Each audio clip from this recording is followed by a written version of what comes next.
This Java program demonstrates how to swap two numbers using a third, temporary variable. First, we import the scanner class to accept user input from the keyboard.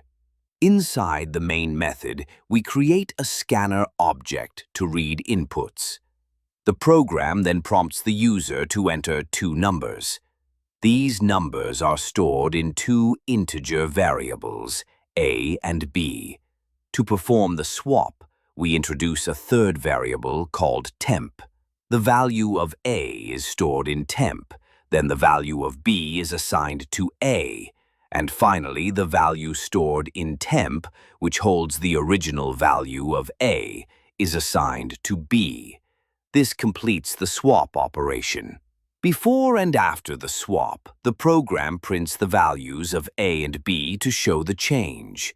This method ensures that the original values are exchanged without any loss of data by using an extra memory space, temp variable.